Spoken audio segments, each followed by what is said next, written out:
Hey folks, today we're going to have a look at the Maxtoch Mission M12, and as we can see, just popping my Olight alongside, my Olight S30 alongside there for a size comparison. The Maxtoch isn't the type of thing that you're going to be popping into your shirt pocket, so why would we go for a flashlight of these dimensions?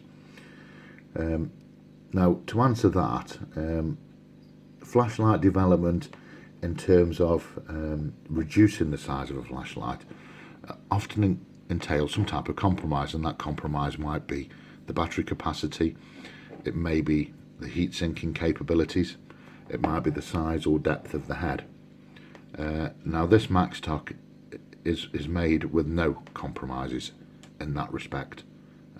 We run off two 26650 batteries, so we're not going to be short of battery power, that's for certain. As we saw there, loads and loads of heat sinking, which is probably going to be needed since we've got a Cree XP XHP 70.2 down in there with a rather large and deep reflector of an orange peel design, which initially would make me lean towards declaring this as being a thrower. I emphasise initially, I'll say why in a short while. They don't appear to have compromised on anything there, hence the size. Now let's just jump and have a look at the performance figures. We've got a run time on turbo of 4000 lumens at 1 hour. Our high mode is 2200 lumens at 4 hours. That's pretty impressive.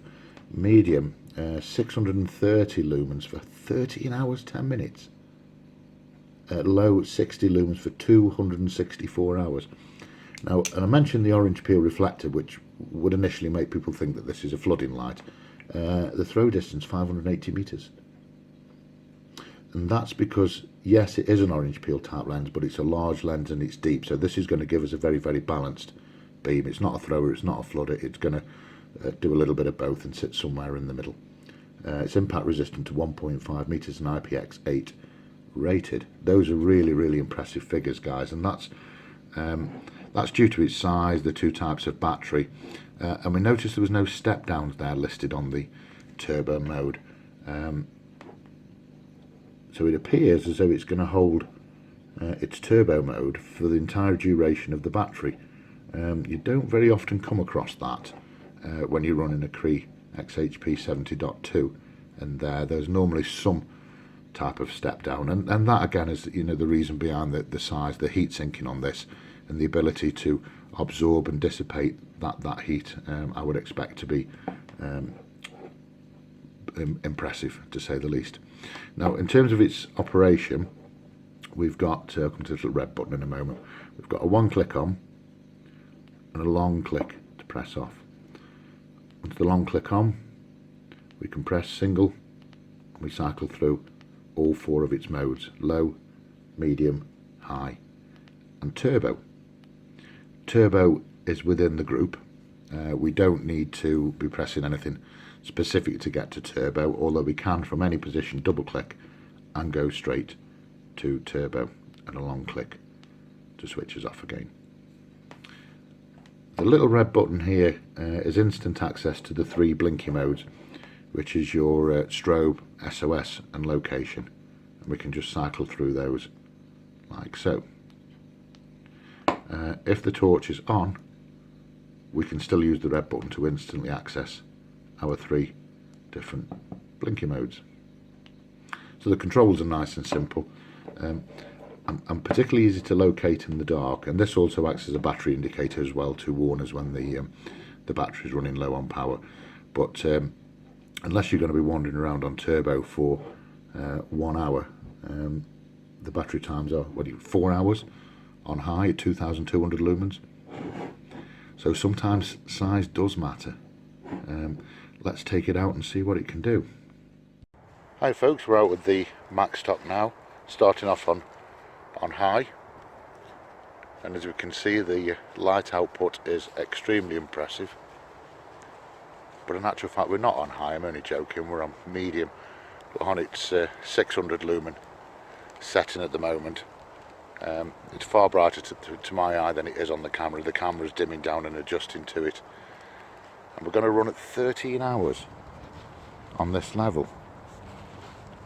And that large reflector, deep orange peel, is really making fantastic usage of that power setting. So let's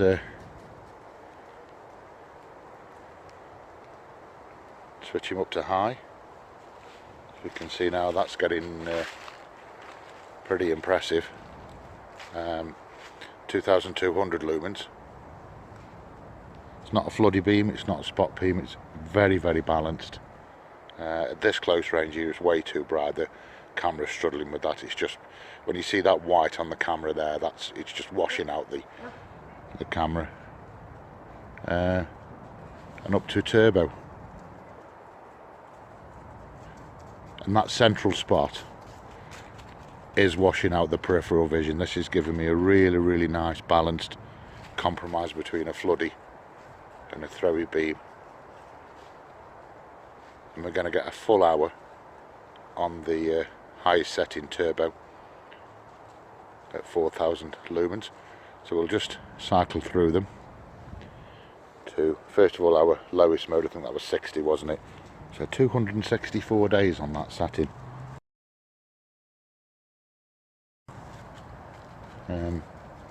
That's probably more light coming off that than you see in your average flashlight down at the shop. Bump up to medium, high, and turbo. So let's scroll through them pretty quick. Medium, high, turbo. The turbo is really impressive. It's an absolute beast of a light. Let's take it somewhere else now, and we'll see how it works in a slightly different environment.